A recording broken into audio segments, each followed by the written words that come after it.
All right, Luke, our man, welcome to the show. How we doing tonight? Hi, doing pretty good. Just finished up some dinner with my fiance and her dad, so I'm feeling full and I'm feeling ready to talk. All right, man. Well, you didn't get in no trouble at the dinner table with future dad-in-law, did you? Nah, never. I'm a perfect gentleman with him. It's funny. He's actually like a little kid sometimes. With that, before we get into your story, we're going to go through some questions. And, one of the things we want to know, and a lot of people want to know, obviously you are in aerospace engineering, you have a degree in it, but, have you thought about becoming a full-time bat inspector after, how well you did it against Vanderbilt? Oh my God. If I could make a good bit of money, I'd check all those stickers, check all the bats, just give it to me before the games. Well, we'll see. If I checked it for Tennessee, we might let a few slide. Tim Corbin's hiring. Yeah, Yep. yeah, exactly. No doubt. So, usually Randy does this portion and he likes to judge our guests, but he's going to be talking to you all things Tennessee baseball because he's that guy. So I get to do the judgment here. And so with that, we're going to ask a few questions we like to ask every guest, and I'm going to start with, what's your favorite movie, Luke? I think I'd have to say Deadpool. I Really? think it's got a good mix of, action comedy, some nice women in there, it's a good stuff. You got a little romance too. So I think it's a good mix of everything. And I think Ryan Reynolds is absolutely hilarious. I can dig it. I can see it. So, who would you say is your favorite musician or band? Musician, it's tough. I really like Morgan Wallen. I think his stuff is really good. He had that little mix up with whatever he had to say. But I do think his music's good. I like me some Luke Combs. I've been listening to a good bit of Old Dominion right now. But I think ever since I got to Tennessee, it kind of transferred from I don't know, just like rap and pop to more country stuff. Just the smooth, easy listen on the road. I think I'm gonna have to start to rephrase this question. Who outside of Morgan Wallen is your favorite musician? Because that seems to be the answer on repeat right now. So Luke's still in I the game. hated saying it, but I mean, I love his music. I'm Same. always down to listen to Luke Combs. Um, yeah, I think I it do just speaks that to them killing the game, right? I mean, if the answer is always them, then hey, they're doing something right. exactly. Don't stop. So who would you say is your favorite athlete of all time? Of all time, that's tough. And why is it Drew Gilbert? It's hard not to pick him. As the person that I loved watching just growing up, because I mainly watch baseball, not too much of basketball. Actually, so I'll say David Ortiz. I've always been like a Red Sox kind of New England-ish fan. I just love that he had like such a big power pouch, and he just got it done. He's such a likable guy too. I also loved Kevin Garnett on the Celtics. I think he was just absolute stud. Loved watching him when I was growing up. When I did watch basketball, but yeah, David Ortiz. I've always said he was my favorite player. I just think like he's just a big old guy with a big old gut that can hit balls really far. He's living the life as a DH. So I think him. Yeah, as a guy who smashes, you should absolutely that should be your guy. So Exactly. so with that, you said, talking about watching certain sports. My last one I got for you, obviously the NFL playoffs are going on right now. I don't know how much you pay attention to them, but if you had to pick one team to win the Super Bowl today, who is it? My pick is probably not worth a lot of salt, but I like my guy Joey B and the Bengals. Your pick is worth everything, my guy. Perfect. I really thought the Bucks were going to win on Monday too. It's hard to bet against Tom Brady, but they I don't know what happened to them. Daniel Let, was at that game. He'll give you the full scoop. let me Father tell Time you. is undefeated, Luke. That's what Yeah. happened. And Very true, very true. Yeah, he's trying to play another year too. I mean, he's lost his family. I guess there's nothing else to lose. I mean, he's lost. He's got to recoup some of that crypto money. That's what he Yeah. needs to do. Oh So, yeah. but let before I get into the background, let me tell you what happened.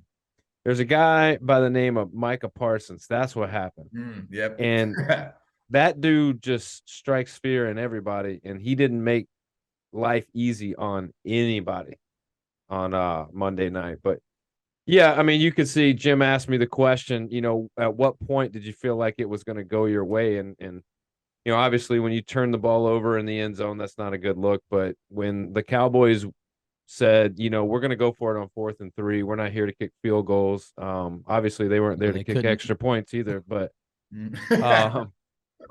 they went for it, scored a touchdown. At that point, I was like, all right, it's going to be a rough night for those guys. So, Mhm. but anyhow, getting into the story, we got to start from the beginning. So talk to me a little bit about, where you grew up and where you're from. Yeah, so I'm from a small town, kind of Eastern Virginia, Williamsburg, Virginia. It's known for Colonial Williamsburg. A bunch of people go to field trips there.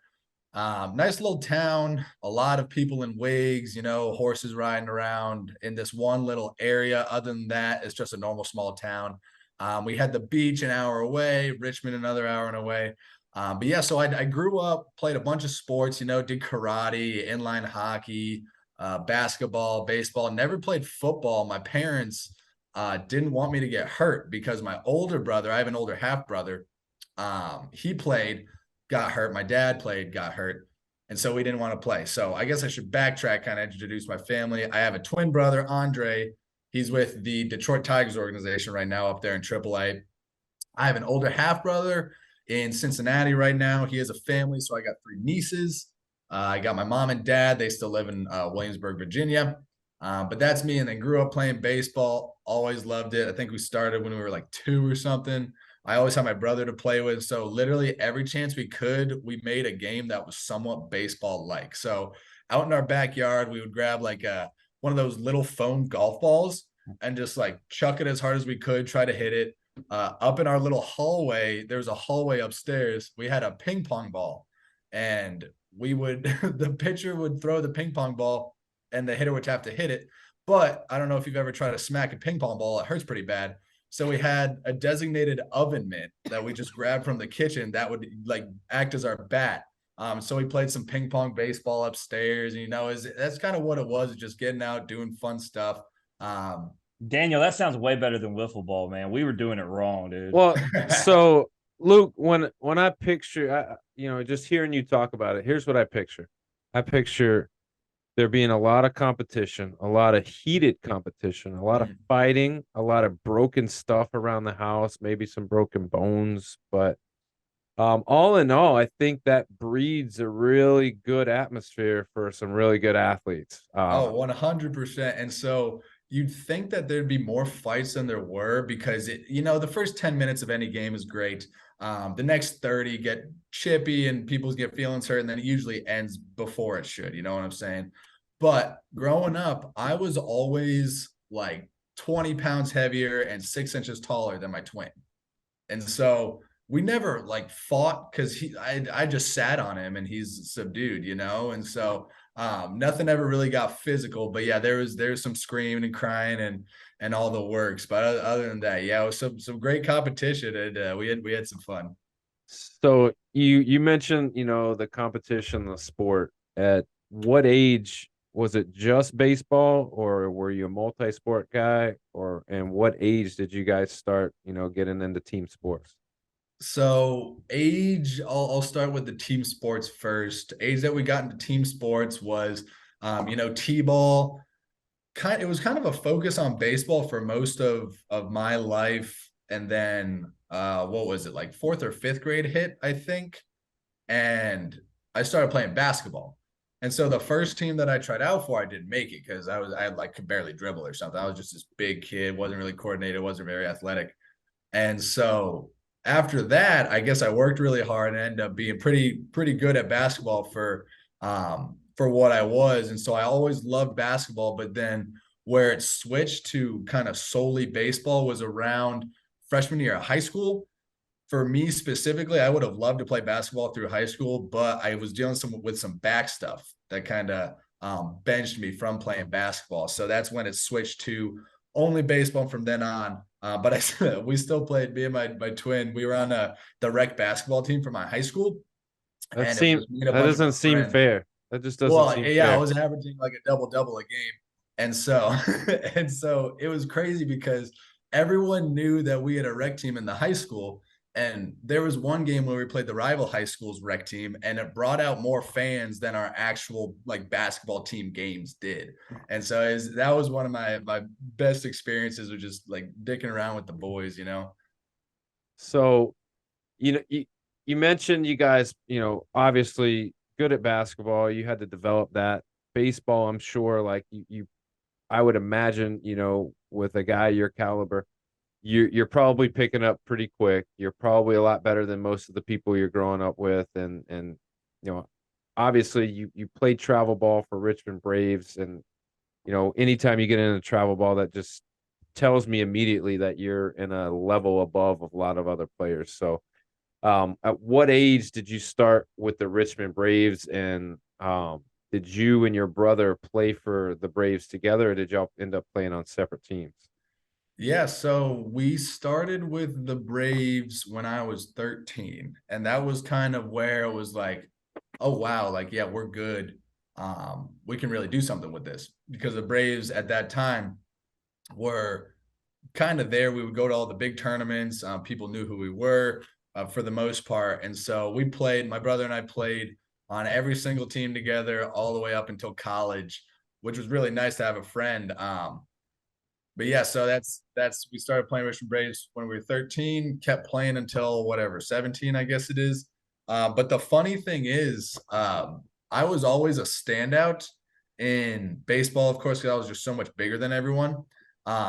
But right now, or I guess back when we played, as we got older, Andre started to pass me up.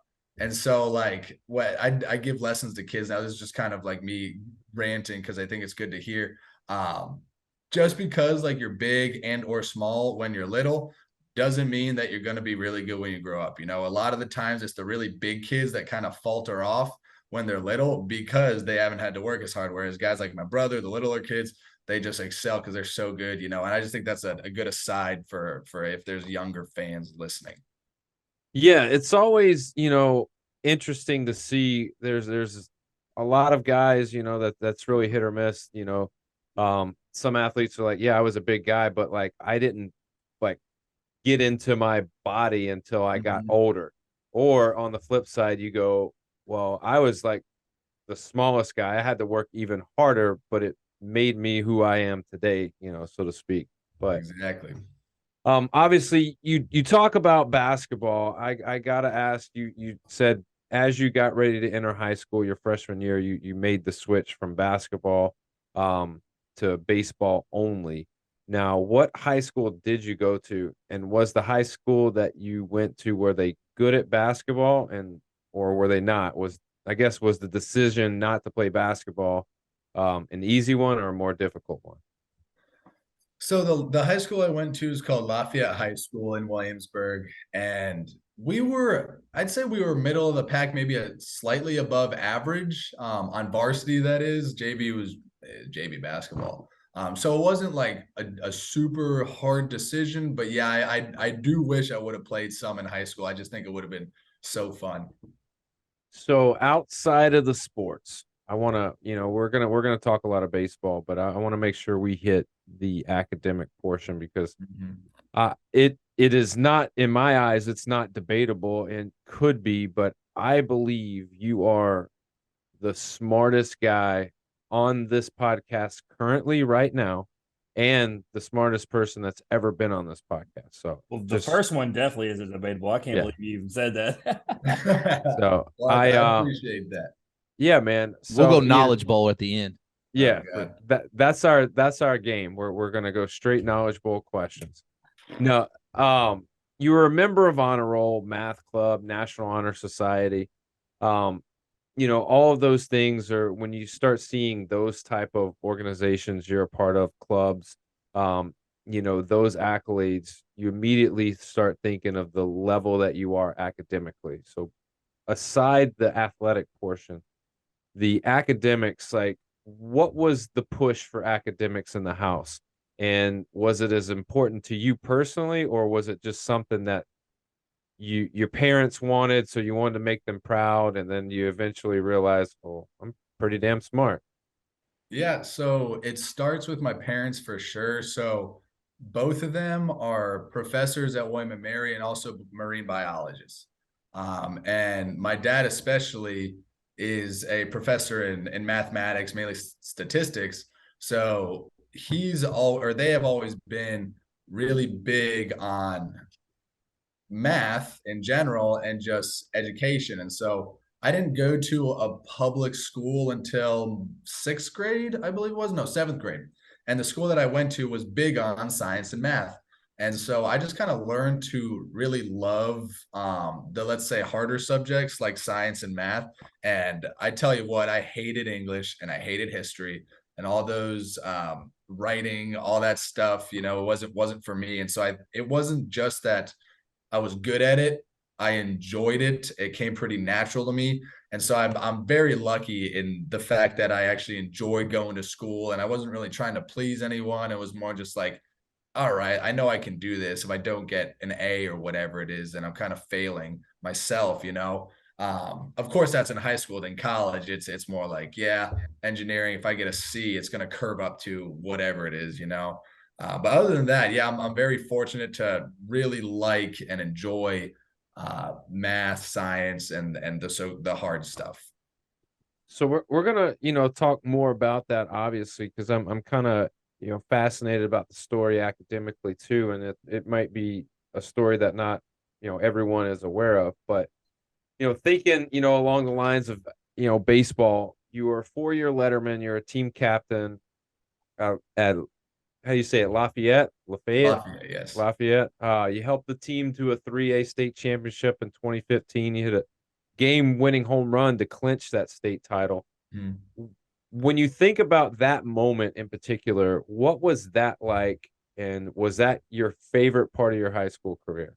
So at that time, I think that was the best moment in my entire life. It was baseball, our first state championship. It was the state championship. It was at Liberty, and I had maybe just started my recruiting journey or whatever it was. So this stadium was like top notch in front of all my friends that came, my family, these random people, and like just the culmination of everything led to that being the like greatest moment of my life at that point. And it's definitely something I'll never forget. Even when I'm just scrolling through my camera roll every so often, I'll make sure I click on the videos and the pictures. And it was just so great. It gives me chills just thinking about it, how happy I was in the moment.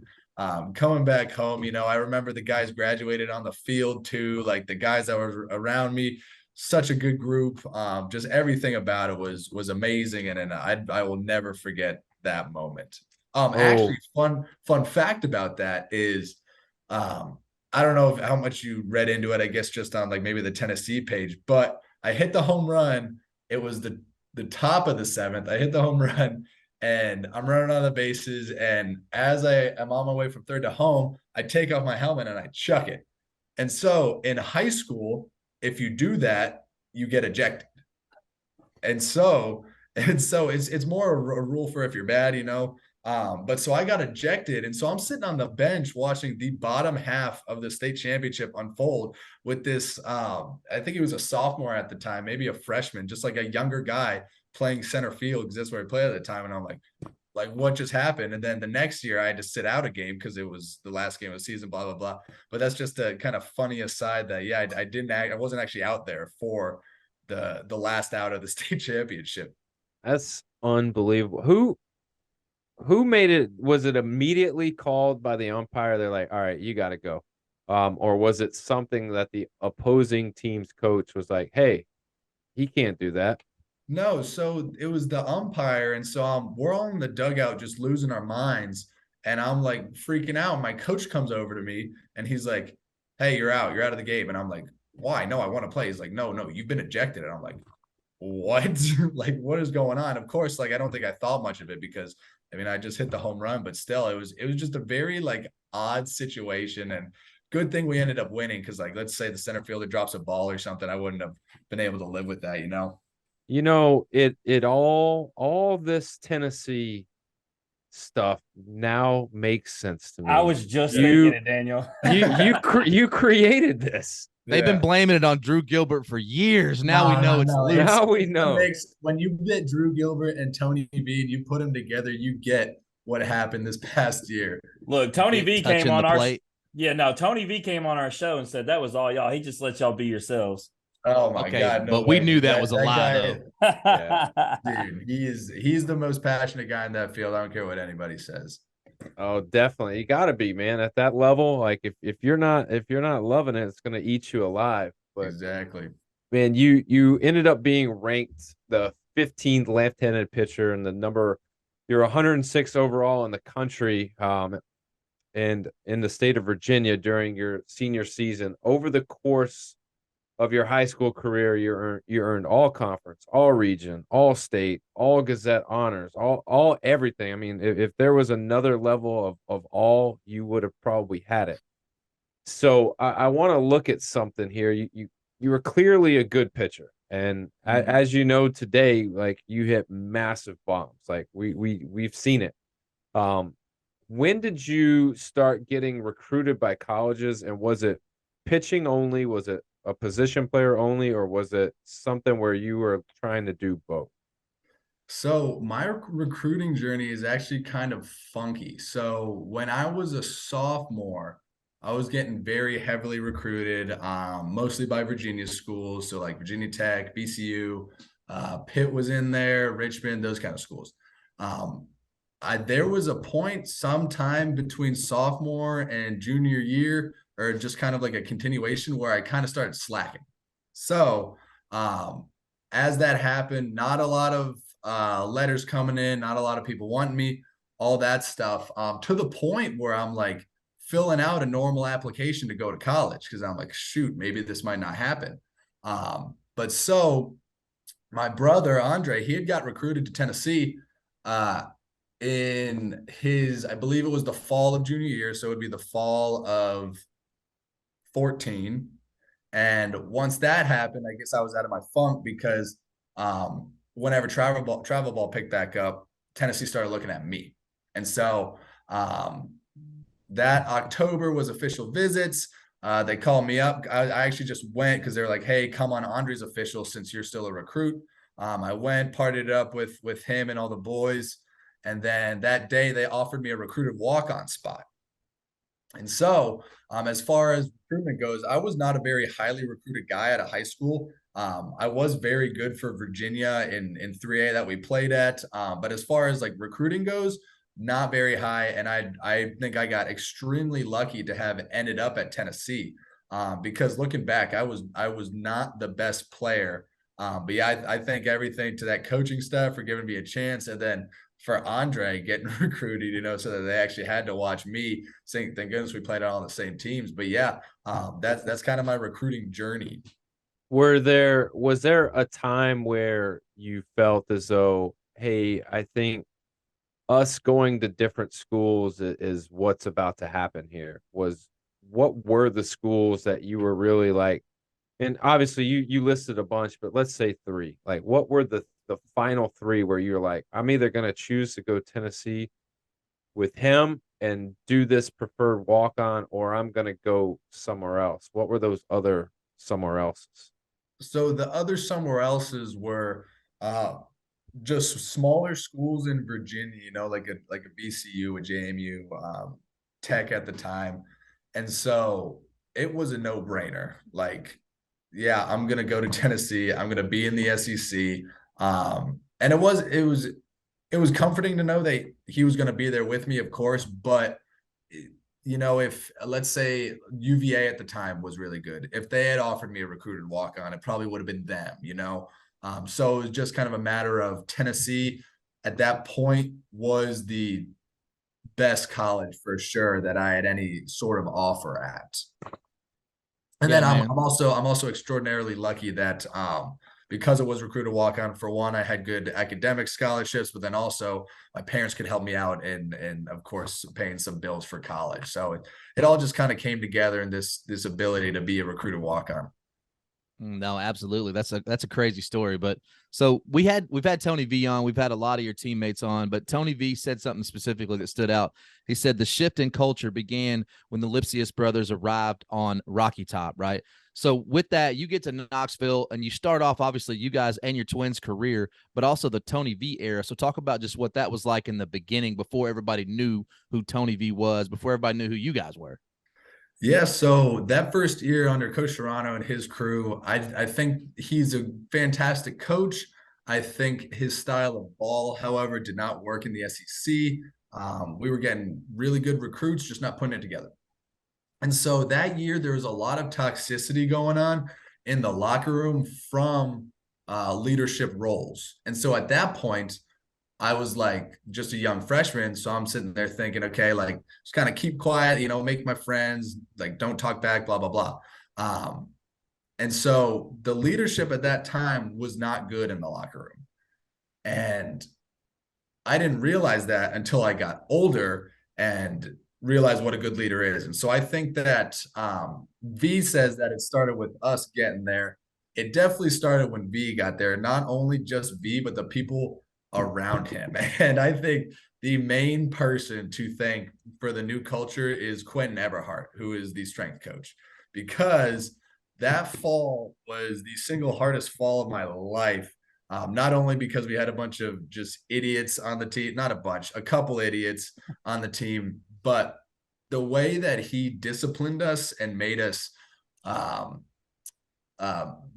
the little things right, made us do these things right, like all that stuff, turned us into not just a group of like hooligans, but a group of disciplined, work ethic filled individuals, because I'd say the Serrano teams had more talent than we did that sophomore year, but we won more games that sophomore year because of all these guys. And you got Josh Elander, who I think is the best hitting coach in the nation, Frank, best pitching coach, all these guys that took honestly not a lot. They made lemonade out of lemons, and we were a bunch of lemons.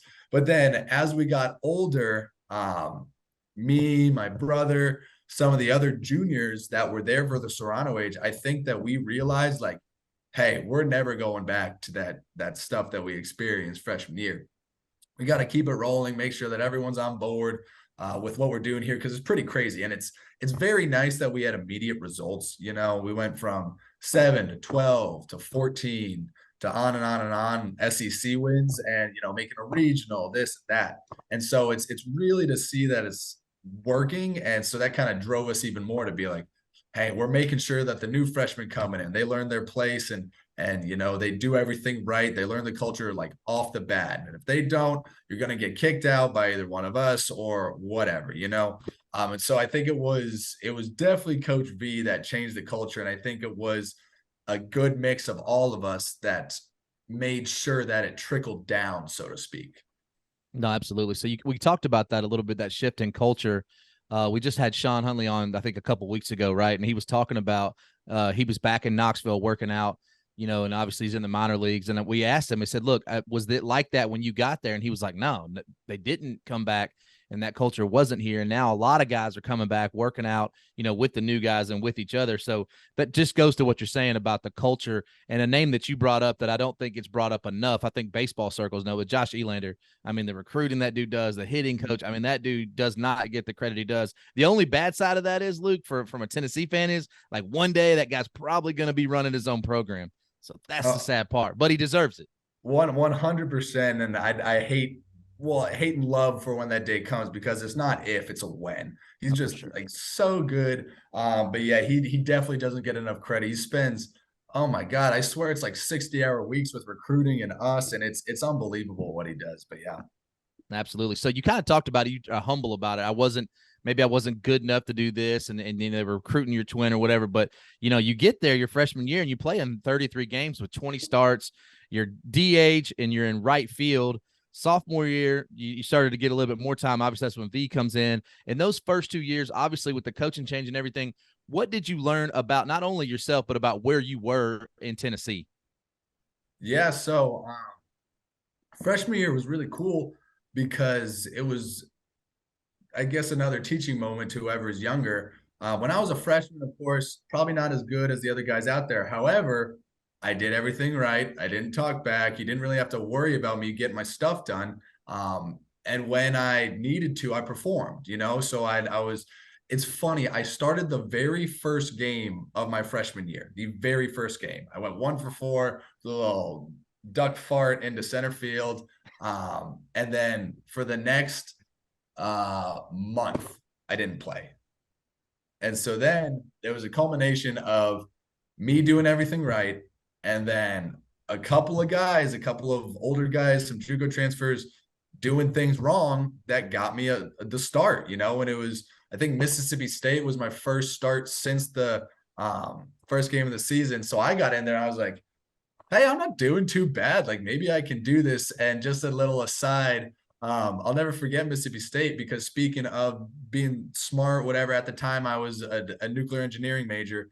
I was playing right field. The people behind the fence were asking me like science questions. It'd be like, hey, like what's the speed of light? Like hold up your left hand for this, hold up your right hand for that. And like I remember getting the question right and the whole section going nuts. You know, now it'd be a little different maybe now, because they were probably beating us by 15. And a little bit happy about it. But I just remember that was one of the best moments of my freshman year. I was like, you know what, maybe I don't need to be like so uptight. I could just relax, you know. But then sophomore year, I was starting every game for the first weekend, and then the practice after the first series, I got hit in the face with a ball, broke my nose. That put me out for a good month-ish. And then I came back, I had to wear a mask for another month. So that year was just kind of weird overall. And V, I think, realized at that point, like, I wasn't performing that well when I came back, just because circumstances were weird. But he was like, yeah, this kid's going to work, and he's going to try to make sure that he gets a shot at least. And it's hard not to give him a shot.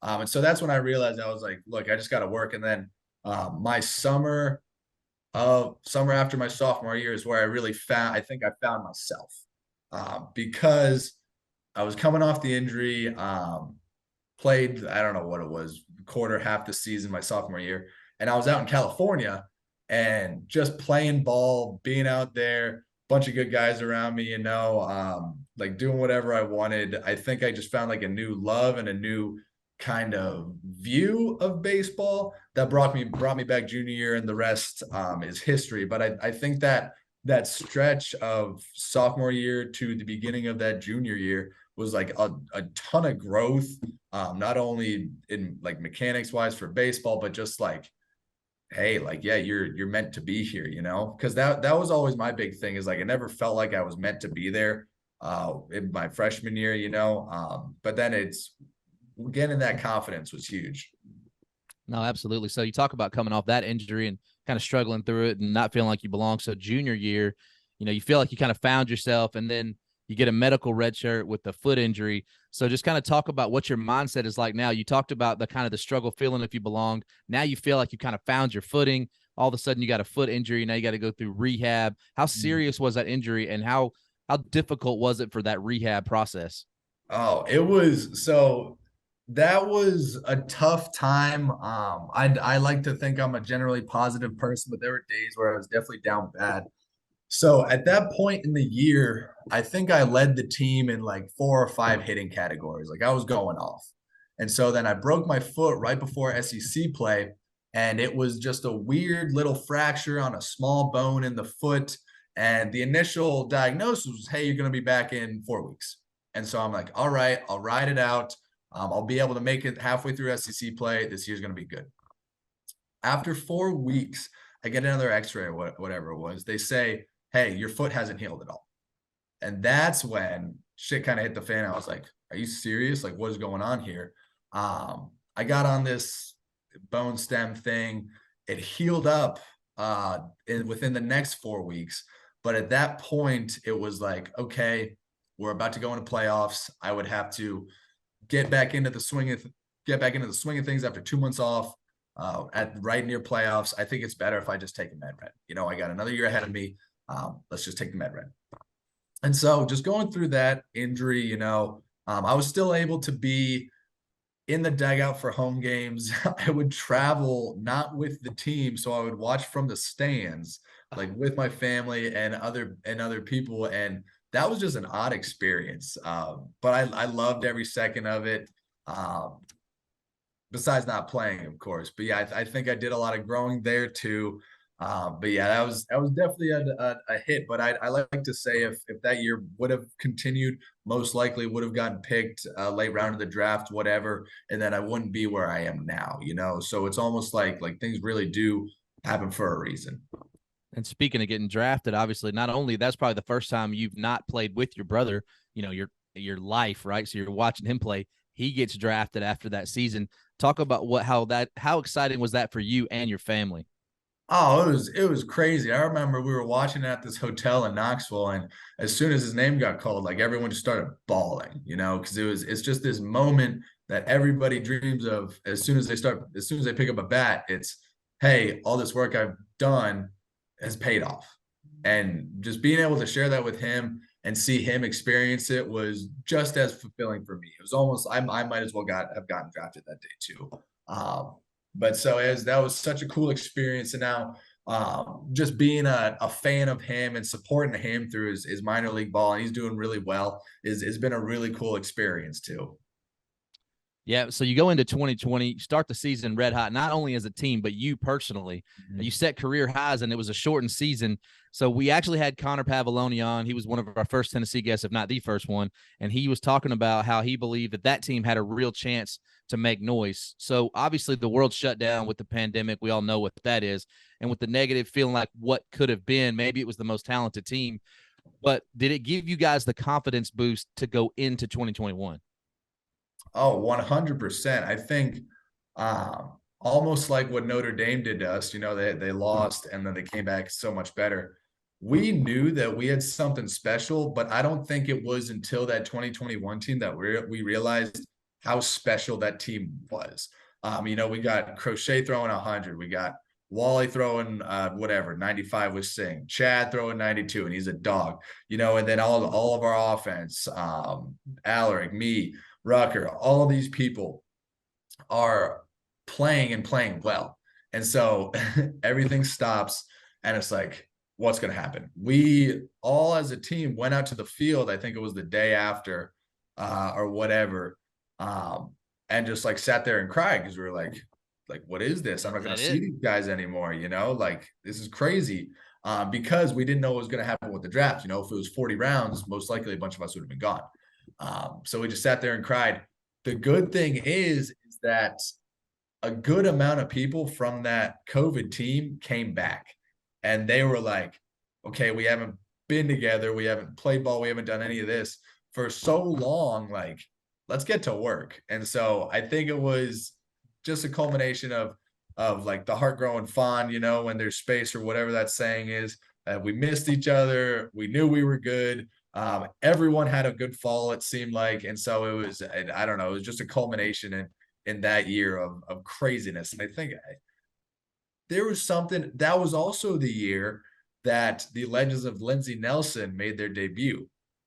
And so that is where the fan-wise cultural shift started, because they brought this energy to the ballpark that we could feel, and then other fans could feel it when like we displayed it. And so everything, it seemed, went right that year. Absolutely. So 2021, we're to a time where the culture shift, the culture change has happened. The Tony V swagger, team full of swagger, right? This team had one thing you can say about them: swagger, confidence, whatever we're going to say. But to talk about you for a second, you play in 67 games, make 64 starts at first base, set career highs in basically everything: 48 runs, 54 hits, 15 home runs, 42 RBIs, 36 walks, and 6 stolen bases. Well, underrated speed there, Luke. Speed. So before we get into that individual performance and team success, I just got to ask, after the time that you had been through, dealing with a couple of injuries, feeling like you didn't fit in, COVID year, how good did it feel that it was all kind of culminating now to seeing what came to fruition? So the very first thing that the freshmen did, my freshman class did, when we got on that field, if you look at Lindsey Nelson, there's numbers out on the left field, left center, and right center field walls. One is for College World Series years, and the other is for NCAA regional years. And so all of us, it was just like us separately thinking, but coming together and saying, we're putting numbers up on that wall. And so as soon as that last out happened against LSU, and we knew that we were going to the College World Series, and like I'm getting chills thinking about it right now. It kind of makes me emotional. It's just like we did it. We did it. And I think that might have been our downfall in Omaha, because it's like Tennessee is reviving. We finally made it. As much as we want to say we weren't like that, there was this like, okay, we did it, and all the guys that experienced it, like the Fergs, the Spences, Rucker, that had been there even through some of the worst times, but especially for the older guys like me, Pete, Russell, or Evan Russell, Redmond, those guys, like me and Pete, we hugged, we cried. It was just a magical moment. Everyone's slapping hands as they're pouring beers on you out in left field after the game. It's just a crazy culmination of everything we had worked for, and it's just a feeling that you can't describe. And then of course getting to Omaha and seeing that atmosphere, you're treated like royalty for a week and a half or whatever it is. It was amazing experience. Yeah, man. I want to go back to the beginning of that season for a second, because you start out opening day. I mean, you kill it, right? Come out of the gate 2 for 3, RBI double, run score. But the second day, my guy, little struggle, right? You struggled against a guy named Chase Dolander. So I gotta ask, could you guys, obviously Tony V, Frank Anderson, they all see the talent, but could you see the talent that day that you would see the next year when he was your teammate? Oh yeah. You're with Doe's fastball that game, you would swing at it and you would either experience one of two things. You would say, how did that go straight through my bat? Or you would say, why does that thing look like it's a cookie down the middle and ends up over my head? So like you could tell that there was something special there. And when we heard that we were getting him, for one, it was, thank goodness we don't have to face him again, because we were playing them that year. But then two, it was like, holy crap, we got something special going. But the start of that season was so weird because, like I said, everyone on that team in the fall of 20 was a fall All-American. Like, we're literally all hitting, it seemed like 400. We're all battling to see who can have the most homers. For whatever reason, the offense was hot. We come into the spring camp and it's like a complete switch. So the pitchers are now getting us out. Everyone's like scratching and crawling for a hit, it seems like, at least. And then we get in the beginning of the season, we win the first game, but then it almost seems like for the next week or month, we're scratching and clawing again. And I think because we didn't come out so hot, of course we were winning, but because people weren't just blowing up the stat line, it helped us down the stretch. And that's also why we have so many comeback wins. We learned to be not only a talented team, but a gritty team. So like, if you were going to beat us, you had to beat us. Like, we were not going to do anything to give it to you. So I think that's why that team had all the success that it did. Hey, Randy, the one guy that did get a hold of Doe, and when Chase came on here, he talked about it. Gilbert did get him for a solo bomb. And he said the second he stepped on canvas, he said Drew let him know all about it. Yep. That sounds exactly like Gilbert. No doubt. So I want to ask you, how much fun was the Kentucky series where you hit a home run like in every game, man? I mean, you just seeing the ball well? Oh yeah, no, that was great. It was it was a pretty fun stretch, because I think that's when I had it started with either Kentucky or the midweek, and I went on to hit like 5 homers in 6 games or whatever. That's pretty but good. Yeah, that Kentucky weekend, it was like everything was feeling good. It was one of those situations where even your bad swings, you're barreling balls. And as a hitter, that is one of the best feelings you could have. You're in pregame, I can't relate. Pregame BP and all that, and you're taking these kind of bad swings and you're still barreling it. You're like, they better watch out. So that's kind of what the weekend was like. That was a fun series, and yeah. Let me ask you something, Luke. I think we have this in common. Do you hate the University of Alabama? I mean, because you killed them. Like, every time you played them, you murdered them. Football, yeah. Well, apparently I hated South Carolina. But University of Alabama, not so much. I actually liked the guys on their team. They were almost in the same situation that we were, but just 2 years behind when we played them. So they were like new coaching change. Still kind of bad at the time, but getting better. But yeah, no, I think that they just kind of saw me at a bad time. I forgot about the South Carolina thing, Randy. That actually happened on Twitter this past week. Remember? So there was a college baseball thing that said, "Who's the scariest person to see come to the plate?" And a South Carolina account put you up on there. I saw that. So one of my buddies sent that to me. But yeah, they're for whatever reason, I loved hitting against them, and it was funny because I knew what had happened in 2021. It was 2 homers in 3 games. That Friday night, I hit a homer, and I'm like, here we go again. I think someone tweeted, they were like, God, I hate Luke Lipcius. And so, like, just at that point in the season, like, egos are already kind of getting high, and it's like, God, nothing can stop you. Yeah, man. So now, obviously, the end of 2021, you're hosting a regional. So, not just getting there, you're hosting it. You talked about the legends of Lindsey Nelson. What was the environment like for that first game of regionals? I don't think anyone in Knoxville was like ready to host a regional, as in Tennessee fans go absolutely bonkers for their sports teams. We're a little crazy, man. It's very fair weather fans for some part, but oh my God, they showed out and they brought their all, and it was just unreal. The atmosphere, everyone's getting rowdy at the games. We got the little block party going on the street over. It was just crazy, and I think that host made everyone realize how much fun these games can be, and then it just carried on into the supers and stuff and into the next year. It's a lot better than the 500 fans we had per week in my freshman year. So, well, that's what I was going to say. When we had Tony V on, his dad actually had a quote that they counted the fans in the stands the very first game that he coached there, and then to see that atmosphere, watch parties outside the stadium. I mean, and I've told this to Sean and Evan and all these guys that come on, is like, did you guys ever have a moment where you thought like, man, we did this, like we did this? Oh, 100%. It seemed like it was almost every game. I would always like joke with one of the older guys. It's like, just look around, like, look what's happening. What the craziest thing was when we finished BP, there was still no one in the stands. And I guess they would open the gates when the other team was taking it and we were in the locker room. So we would go into no one and come out to basically a packed house. And it seemed like almost every single home game, it was like, wow, these fans are awesome. It was just crazy.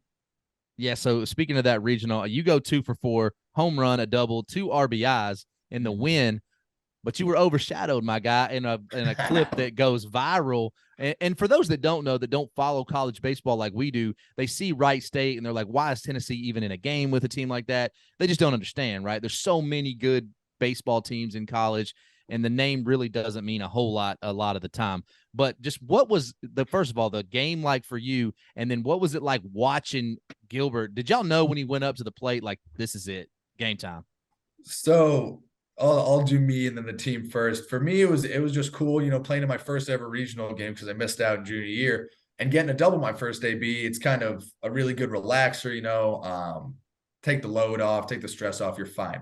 As far as the team goes, so for one, that Wright State team had no business being a 4 seed. I think they were like top 10 in homers as an offense, and then of course their pitching and defense were all right, but still, like, playing in that game, it's like we would go up 3 runs and then they would hit a 3-run home run, and then we would go up 2 more runs, 2-run home run. So it was almost like, Jesus Christ, we're gonna have to score 20 this game, and that's not a diss on our pitchers. Yeah. Their hitters were just unbelievable. I tell you what, they're taking pitches this far off the plate, but then hitting homers on ones that are right on, and you're like, what is going on? So it was the 8th inning, I want to say. They're up by 1. And then a guy comes up, I think he hits an Oppo 2-run bomb. They go up by 3.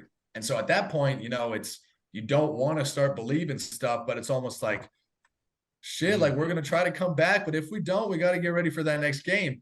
And so we go into the bottom, and I think it goes walk, out, hit, walk. And so Rucker was the guy to get walked right before Gilbert. And when Rucker got walked and loaded the bases, I think the whole bench just like looked at each other, was like, we're going to win this game. And so I don't think anyone thought it would be in the fashion that it was, bottom of the ninth, 1 out, bases loaded, and everybody dreams of that as a kid, down by 3. But then like Gilbert did it. And I think that's like it's in line with him, like who else but Drew Gilbert. But the crazy part is he said he couldn't remember it. He said it was like he blacked out after Oh, he hit it.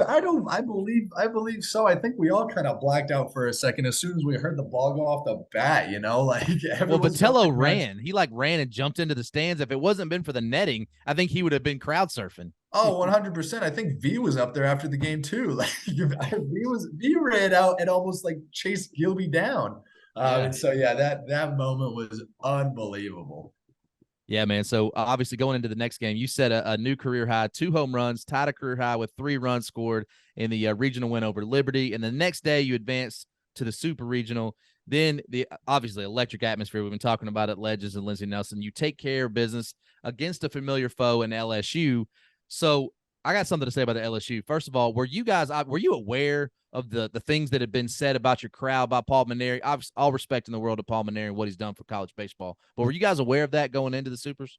Oh, 100%. And I think it got us all fired up because like what he said, we were being mean, yeah, but I don't think it was anything that he shouldn't be used to at LSU, Agreed. And so it was like, why are you crying about it? Like, if you come here again, we're just gonna like keep whooping you. Like now it's gonna be fired worse. us all up for sure. Yeah, exactly. So I was like, thanks, Paul, for being a crybaby.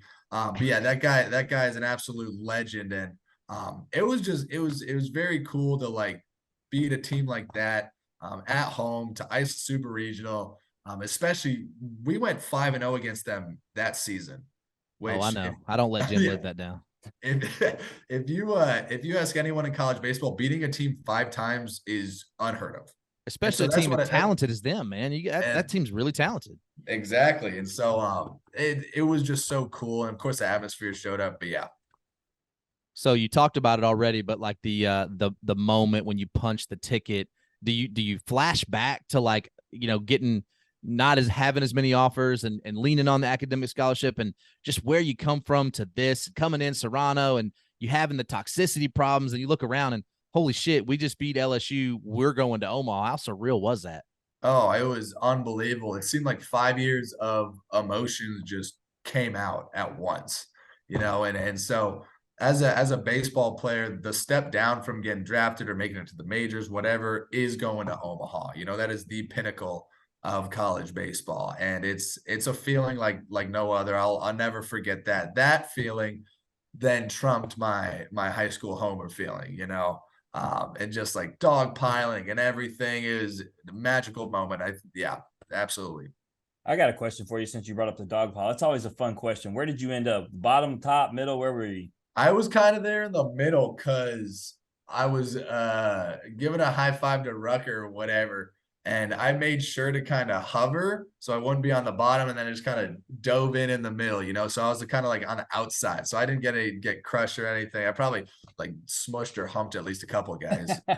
Yeah, no, because after Landon Sims and Logan Tanner came on here, they said they about died at the bottom of there. So I didn't play baseball, and if I did and I knew something like that, I'm telling you, I'm gonna be the last guy getting out there. I'll jump on top and save from getting crushed. Exactly. But since you talked about LSU, I told Randy he had to take a breath after this moment. Give me a second to, especially since y'all talk about the way y'all beat us. He says he never lets me live it down. He's not lying, nor does Tennessee Twitter, but give me something positive, Luke. Dylan Cruz hit 2 bombs in that game where y'all eliminated him. Talk about like, what you saw. Could you tell, how good and how special he was going to be watching him play? So, and not just me, everyone on the team, I think, went back into the dugout or in the locker room after we won and literally said that kid has no business playing college baseball. Like, he was by far the best kid we've ever seen. And then I want to bring up a story about Trey Morgan. So both series they played against us, his first game at Tennessee, the Legends let him have it. Just absolutely let him have it because he's the first baseman. They're closest to him, looking up stats, blah, blah, blah. He goes 0 for 4 with 4 punchies the Friday of the regular season series. He goes 0 for 4 with 3 punchies the first game of the Super.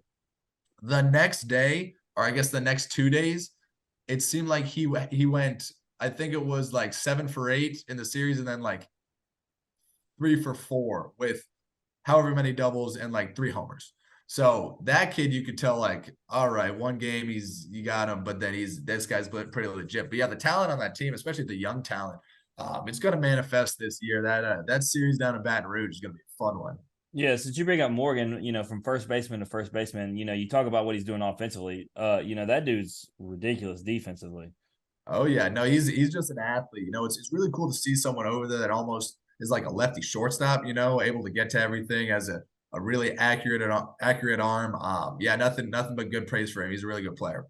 Yeah, so you talk about this upcoming year, and I want to bring this up because every time me and the Tennessee fan base get along well until we bring up March 30th through April 2nd this upcoming season.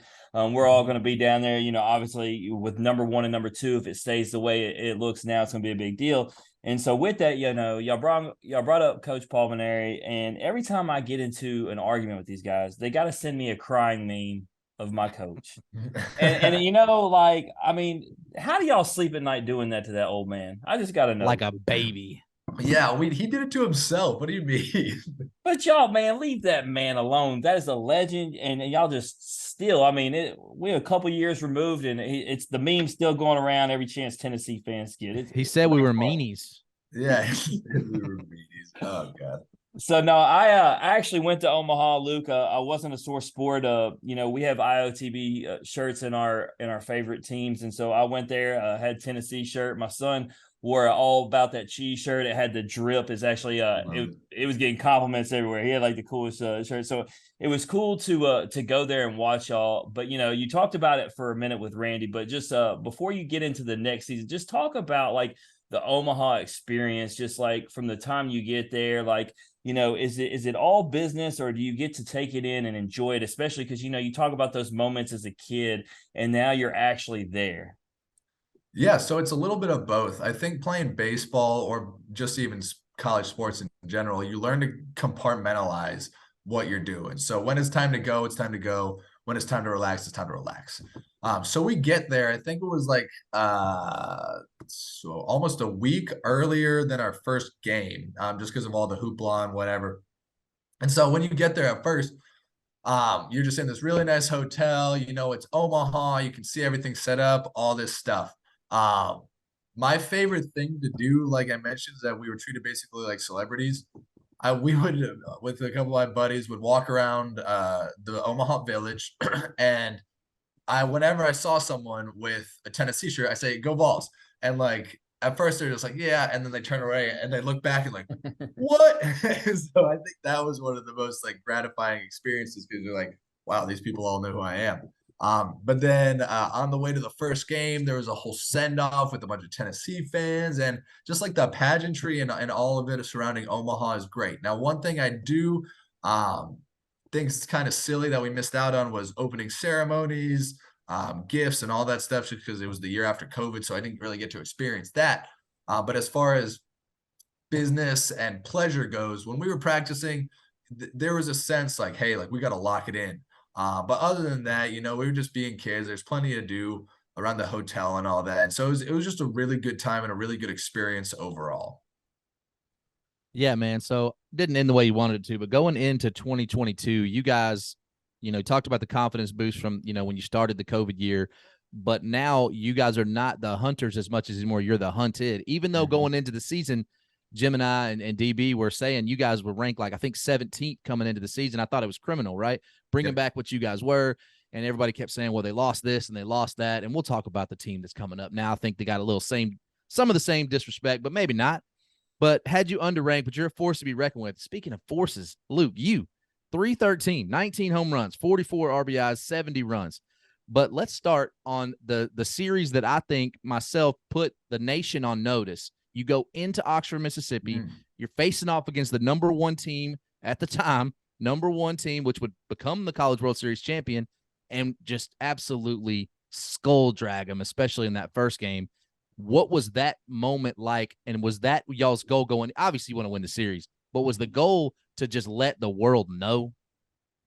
Yeah, I think that series was a culmination of everything that happened up to it. I think that we knew, especially going into the season, we got gypped on a ranking. Of course, you're not supposed to look at rankings, but nobody really liked ranking us high at the start for whatever reason. And so we're all like, all right, let's let it fuel the fire, blah, blah, blah. So we played the midweek, whatever, and we knew that it's coming up. And so I think a bunch of us had been watching Ole Miss and realized like, hey, this team is extremely beatable.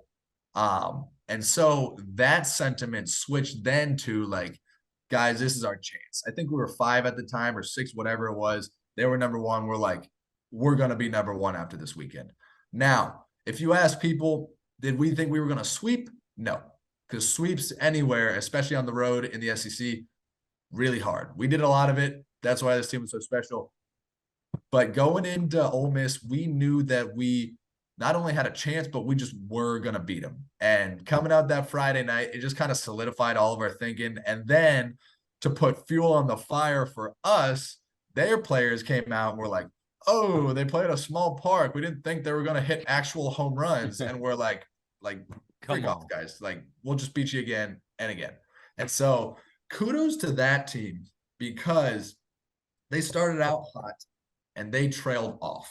They just lost whatever they had against us. I watched them against some other teams. They were just fumbling. And so if I'm being candid, I didn't think they deserved a spot in a regional. We said the same. We thought NC State got gypped.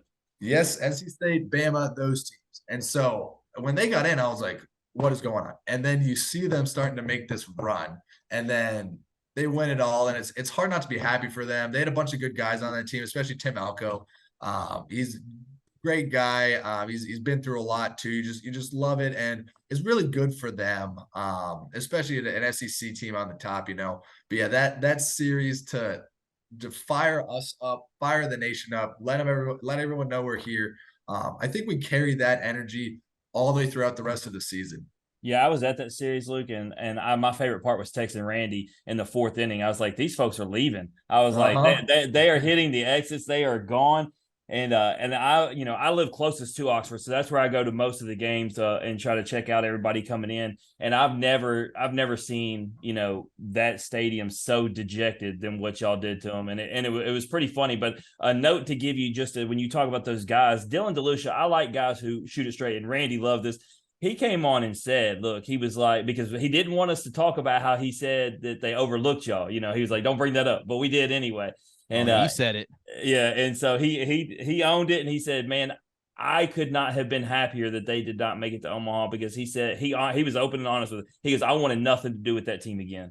Yeah. No, that was I had all the respect, because he ended up, because I think he started out as a reliever that season, ended up being their Friday guy. So yeah, kudos to him for helping them out. But yeah, it was it's neat to say what could have been, but it is what it is. I think Tennessee will have plenty more opportunities to make it to Omaha and win it.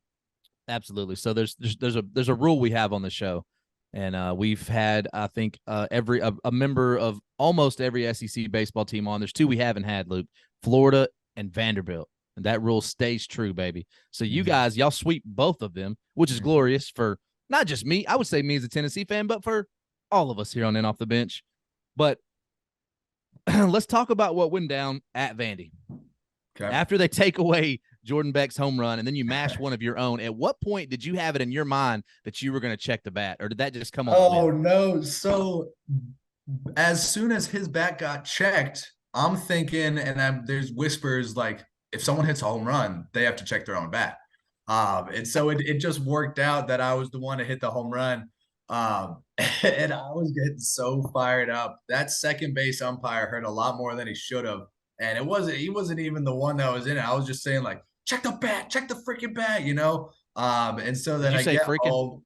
No. Keep it a little bit PG. And so I don't know why I'm screaming at him, but then I come around and Trey's handing me the bat, and I'm looking at it. Oh man, it was absolutely fantastic. And I think that's one thing about this season that made it so fun for me is, like, I'd always played with confidence, let's say junior year and on, and knew I was pretty good, all that.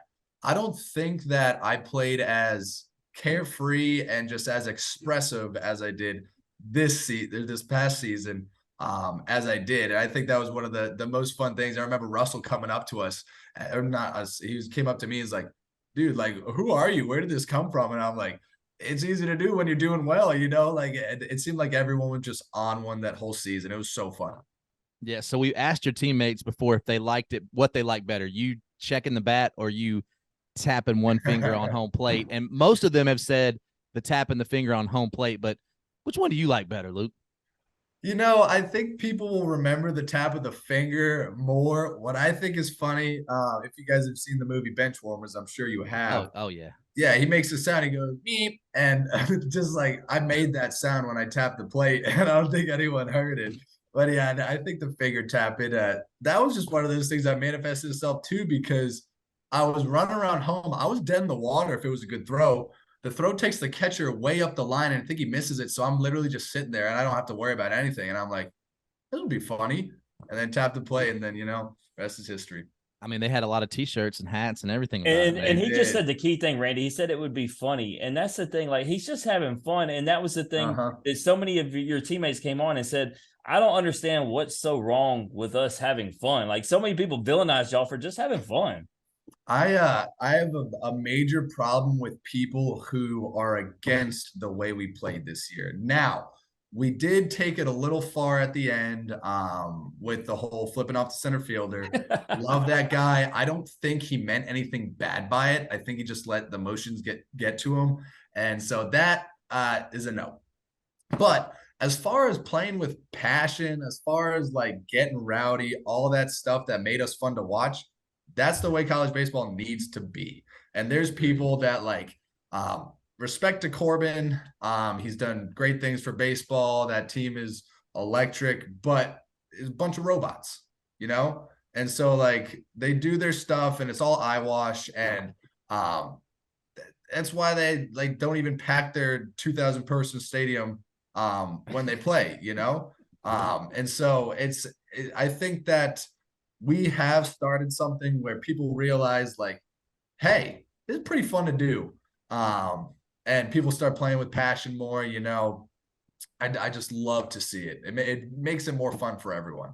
Well, I just found my TikTok clip right there. But listen, as a guy that you obviously give those teams respect, Florida and Vanderbilt both have won championships, and you guys took some punishment from them your first couple of years, and oh yeah, he talked about it. So for you, which sweep that year was better? Which one did you like more? Vanderbilt, 100%. Florida, they're just a powerhouse. You know, it's really cool to beat them, and especially the way we did away. But every single year, if you go to Tennessee, you play baseball at Tennessee, you have that Vandy series circled. And I think especially since with the success they had the year prior, with them coming into our place beating us, we really had it circled. And so that sweep was definitely a lot more rewarding. Not only because and then the back checking. not only because that was the first time I personally had beat them or been a part of a team that beat them. But like it's Vanderbilt, you know, they're the top dogs in college baseball, and we swept them at their own place, you know. So that was just amazing too. They're calling out the lights, man, bats. I mean, it's just a lot of stuff. So back to the state of Mississippi. You go down to Duty Noble, you hit 583, 7 hits, 2 bombs in that sweep. Now, we know how y'all dominated. Y'all should have been the Mississippi State champions, in my opinion. But to talk about Duty Noble for a second, you said you played there a bunch. Just talk about how great is that stadium for one? How great is that atmosphere? It's it's hard to beat as far as the best atmosphere in college baseball. Especially with the renovations they did, everything looks so nice. Playing surface is really good, all that stuff, and like the fans there. They're not mean fans, so you can get behind them as an opposing team. You know, they just like to get rowdy and have fun. But that atmosphere is absolutely crazy. You know, I will say, I said it's the best atmosphere in college baseball. I have never played at Arkansas, which I think would be either a first or a second of them. But that's an interesting argument that has been taking place constantly right now. Yeah, and so I can't really weigh in. I mean, I will say I would even as a fan of Arkansas, if I had to go, ooh, pig suey, every time I think I would get tired of hearing that. But Duty Noble, with what they've done with that stadium, with their history of baseball and everything, that atmosphere was absolutely crazy because I had also played there freshman year too. So this whole kind of full circle thing happening, what made it even cooler. No, absolutely. It's a beautiful stadium. Obviously, Yeah. Jim's been there a bunch. I've been there. It's I was something... there for that series. The thing that I'll give Mississippi State fans over Ole Miss, I talked about how the Ole Miss fans left in the fourth inning. I mean, Tennessee's over 20 runs, and Mississippi State fans are still watching. Like I mean, they were actually. I talked to a bunch of them. They were enjoying watching y'all do what y'all were doing. It was a rough season for them. They might as well enjoy watching the best team in baseball. Exactly. And that's why you can't not like them. I think I remember thinking that, like, wow, these people are still here. Like, it was, I think it was either that Friday game or the Sunday game when we beat them pretty bad as well. I think it was the Friday game when they scored a run late in the game. Oh, yeah. To make it 27-2. Exactly. They got as rowdy. You would have thought they were basically walking it off. And I'm like, what is going on? And so it was such a cool place. Love playing there. Yeah, so you guys go on, you win the SEC tournament. Now you're the #1 overall seed. And we talked about it a little bit earlier, and I told these guys on the podcast and everybody that would listen, I saw the matchups, and I thought that you guys kind of got screwed for the second year in a row with some of the matchups, especially the Notre Dame thing. I did not want to see you guys face Notre Dame because basically they were playing a team full of Luke Lipcius, right? Veterans that had been there, they had done that, and I knew they weren't going to be rattled. They had been in the Duty Noble, didn't come out on top, but it taught them how to get over that. So they weren't going to be rattled by the atmosphere, the Lindsey Nelson legends and all that. But how was the atmosphere for you guys in the regionals and super regionals? Now the atmosphere's here, right? The legends of Lindsey Nelson, it's packed and you can't get tickets. Trust me, as a fan, you can't get them. So was it even more electrifying in this last season, or was it just continue the same as the year before? I'd say it's just hard to beat that first like super regional atmosphere just because it was the first time we were so good hosting super blah blah blah blah. So people are rowdy. I will say I think people almost knew that we were going to be there, but still got just as rowdy. So the atmosphere was still just as good. Like you said, I think we got kind of gypped in the regional just because Campbell hit freaking bombs again. Georgia Tech, most homers, blah, blah, blah. It seemed like they just wanted to see the most homers happen in one regional possible. And so we were all like, here we go again. Because we thought that 2021 season we got gypped because it was the Wright State team that had no business being a 4 seed, the Liberty team that was really good. Yeah. And so then this year, again, it's like, we're the #1 overall seed. Arkansas is over here playing NJIT. Like, what are we doing? And so it was one of those things. We made it through the regional. And then I think that at that point we were all naive. And so you guys hit it on the head with that team being full of veterans, all this stuff. I think a lot of us were thinking like, listen, they can't play with us. And so I don't think that we put them aside, but we might have been a little bit overconfident. And so that's the sentiment that I had, that I felt. And so now looking back, you're like, yeah, it came together for them. I also think that Beck flipping off the center fielder was such bad karma that just rolled over. The baseball gods hated it. And it's just one of those things. Yeah. The Drew Gilbert thing too. The Gilbert guy at home plate. Anyways, there was just a lot of. So you personally run through that series a little bit. You had a rough game 1 against Notre Dame, but bounced back in a huge way. Had a couple bombs. And even lead off game 3 with another one. So we've had, some of your pitching teammates on, and we had on Jack Brannigan. We're going to tell you that story in a minute. They're like the day after they eliminate Tennessee, I turn on my damn Zoom meeting. We're going to do our podcast. Who am I looking at? The guy that just absolutely dominated. Hey, and that's why you don't make fun of LSU, Luke, because payback is a bitch. I know. That guy went off. He's a really good player. He is a really good player, but by all accounts, even real quick, even Jack, when he came on, he was so nice, so humble. And he even said that, you guys were the better team, just not that day, not that series. You think that's a fair assessment? Oh, 100%. So I think they did a really good job of setting the tone on Friday. Like, we're here, because I think they had like 4 homers off of Blade. And maybe he didn't have his best stuff, whatever. Regardless, they had 4 homers and they played their asses off. They were such a good team. Friday night, we come back. I'll kind of talk about the team sentiment. Then I'll go back to my own. We come back, we boat race in that second game. And of course, I had a good game. That game was really fun because Russ started the game with 38 homers. I started with 37. Um, I hit the 38th home run, and then he hits the 39th. So he now has tied the record, or set the record, I guess it is. He's now set the record. I get up later that inning and I tie it. So that's 2 homers in 1 inning. And so that was crazy because I think there was like 4 or 5 homers that inning. But so we end up boat racing them. Come back. We were the home team that day. And so when we are, and I'm batting 2-hole. So I hit that homer. And at that point in my mind, we had won the game because whatever momentum they would have had if they had started hot that game coming off of a loss was just blown. And so I was figuring, all right, it's going to be another 7-0, 9-0, whatever.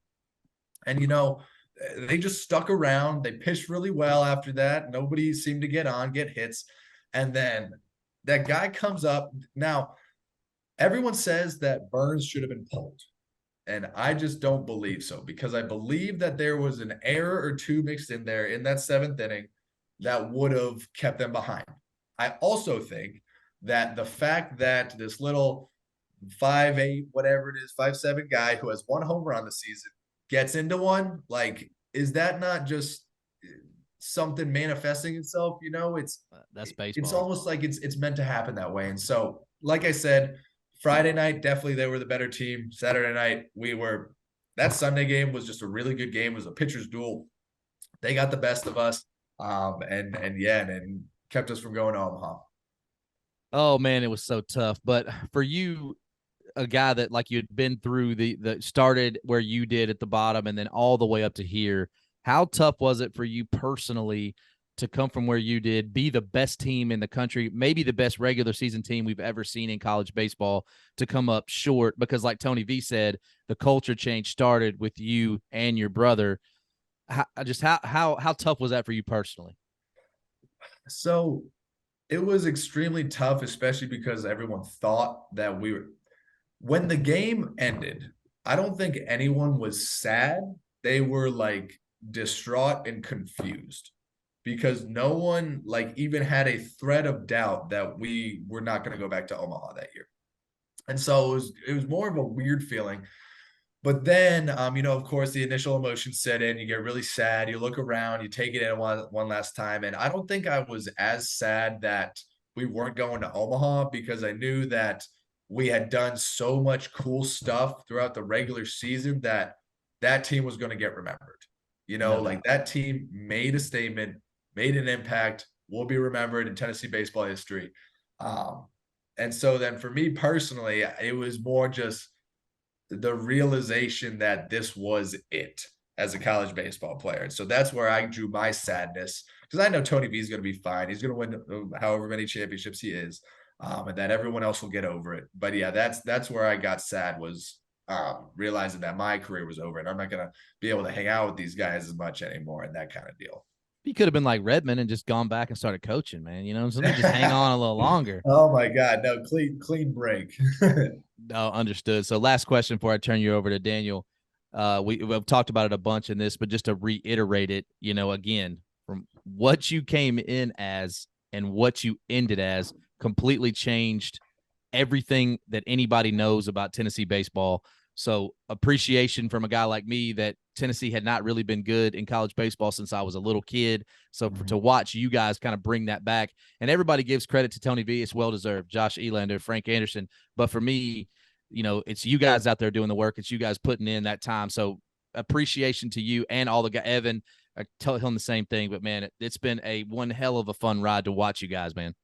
Yeah, thank you. I think it's so great for the people in Knoxville, and especially you see how well our other sports are doing. It's like no matter what time of the year, Tennessee's going to be good at something. It's an And it's everything school, Luke. exactly everything's school. Watch out, but yeah, it's so cool that the fans are backing us. It's absolutely amazing to see. But yeah, I appreciate that. So you talk about it being an everything school, and so we got to talk more about this academic part because I got so many questions, man. It looks like you've enrolled in the dual MS MBA program. All right, Mhm. so I think this is a funny name for a college, the Tickle College of Engineering. Yeah. I laugh every time I read that. But obviously, this dual program, and this is where I'm going to need you to explain it for me because I need it dumbed down. It says the program addresses the critical need for personnel trained in both engineering and management who can integrate an increasingly complex body of knowledge for rapid introduction of new products to the marketplace. Yeah, that's What just what does all that mean? as just a bunch of mumbo jumbo. Basically, it means that engineers, generally speaking, are nerds that don't have great people skills. Businessmen are not smart that have really good people skills. This degree puts them together, right? And makes you well-rounded in a good way and not the bad way. Gotcha. So, looking for forward, as an engineering undergrad student, you formed an interest, obviously, in propulsion and jet engine product development. Are you seeing that as the future career, I do.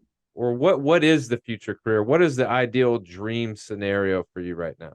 So I do really hope to get into that area. I'm actually currently pursuing a role or two with GE Aircraft, who is the leading engine manufacturer of commercial airplanes and then some military aircraft. So I think the ideal life for me is get a job in GE in 5 to 10 years, work myself into a management position, another 5 or 10 years, higher leadership position, maybe end in the executive office of GE. Where I see myself when I'm 50 slash like 55 is getting my private's pilot's license and just flying around because that's kind of where my interest lies. It's really flying the planes, and of course, I'm extremely interested in how to make them go fast and all that stuff.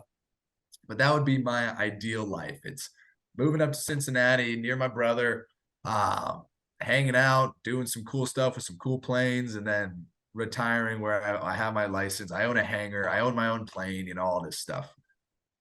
So obviously, we had Redmond Walsh on. We talked to him a little bit, and he's adamant that you're a genius. You're the Mhm. smartest dude on the planet in his eyes. So I'll ask you, in regards to the brain side of it, how smart do you think you are? So that's kind of a funky question because book smart, I think I'm way up there. Like stuff comes easy to me. As far as common sense goes, I do some pretty stupid stuff. And so like it's like all of my brain power is spent on the school stuff. And then when I'm not doing that, it's just turned off. It's an empty cavern up there. And so that's why when people are like, dude, this kid's the smartest kid you'll ever meet.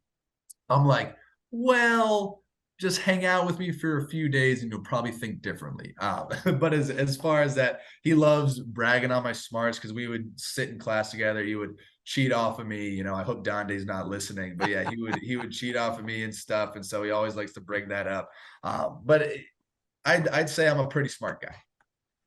Yeah, I mean, when you start throwing in jet propulsion and MS, MBA, and just really the whole, like, I basically read the catalog for the program to you, and none of that made sense to me. And I immediately go, well, it's just because I'm not smart enough. So, um, but man, obviously, you talk about the timeline, you talk about, what it is that the end result is, but looking at it right now, where are you in regards to chasing that dream and accomplishing it? Do you feel like you still need to like get your foot in the door, or do you feel like you're in the door? It's just now you just got to go through the process. I think it's more in the door going through the process. And so what sucks about being an athlete in college, especially baseball, just with the timing of everything, you don't have an opportunity to get experience in the form of an internship or whatever. And so I'm trying to woo these people with my people skills. Of course, I have knowledge from school, but as far as experience goes, I don't think they want to hear about my walk off against LSU. That doesn't really directly translate into. I do, Luke. Well, I wish you guys. I would hire you. Actually, So I think about it. You seen that movie 21, Luke?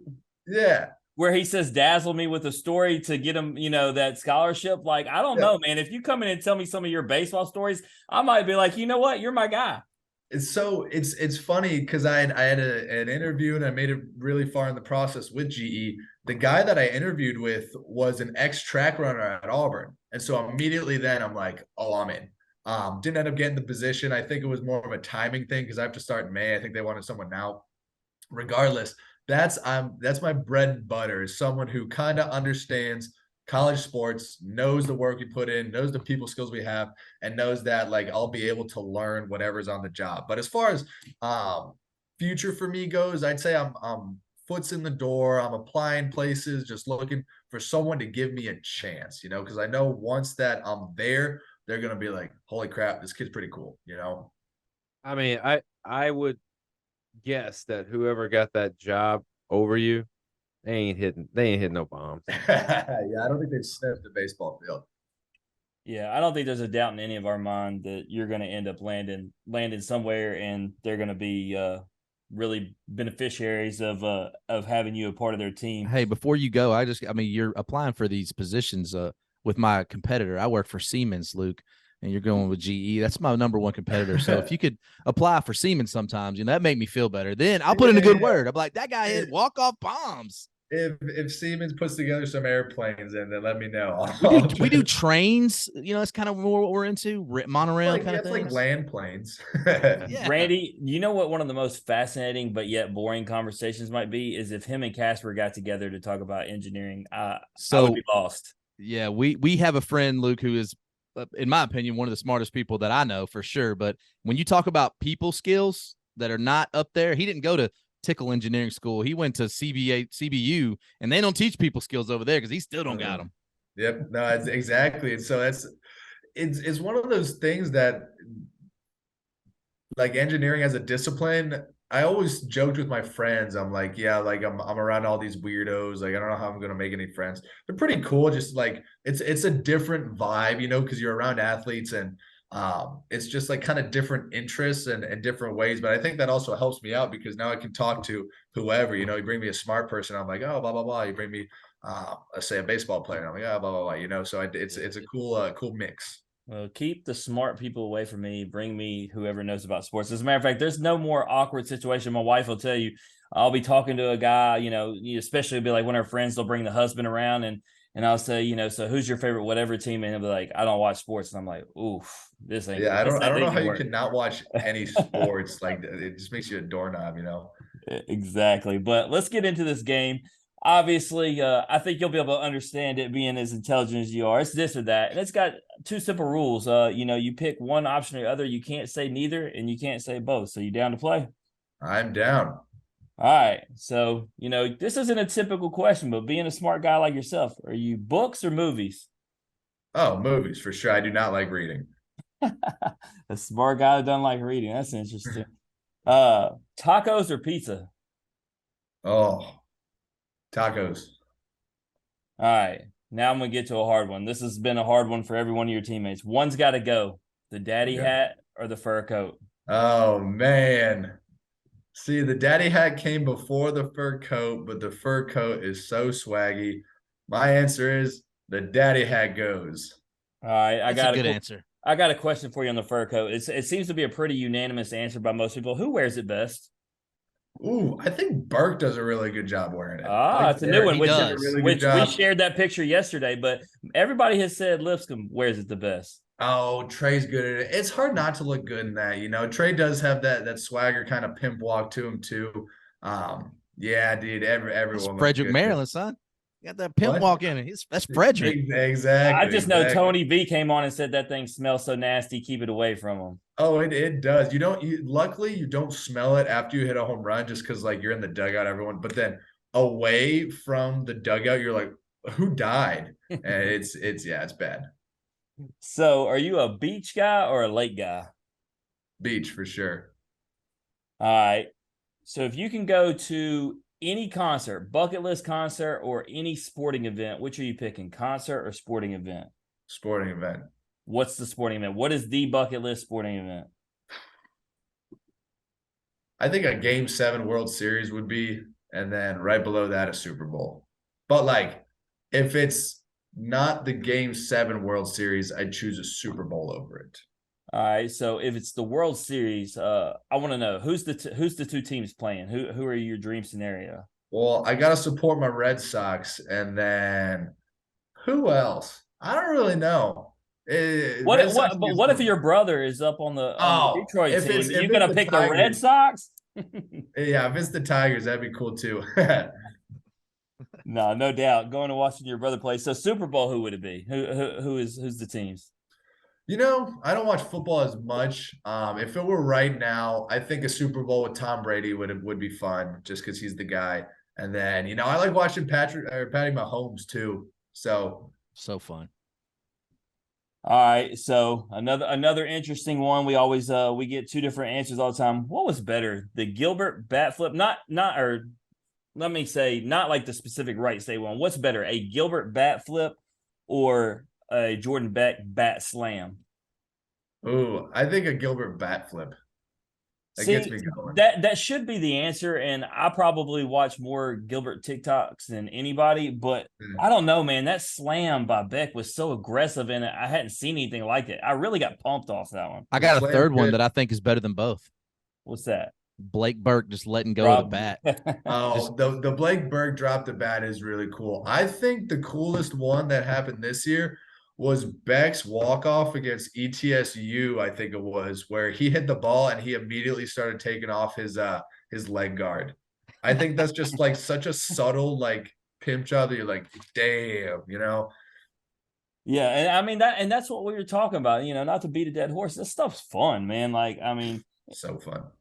All right, so this will be an interesting one. You're a smart guy, so you'll probably think about this one and figure out your best option.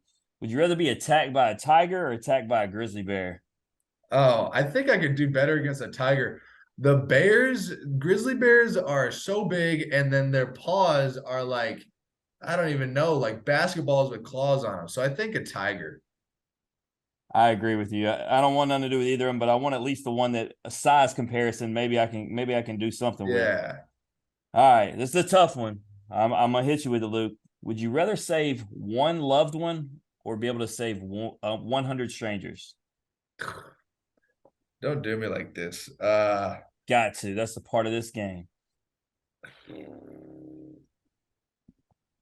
It's so easy for me, man. How stranger of a stranger is it? You don't even know him, dog. You don't know him, man. You're saving 100 people's lives, or you're just saving one person you care about. I mean, you got a fiance, man. Like this is an easy one. Yeah. I gotta save the loved one for sure.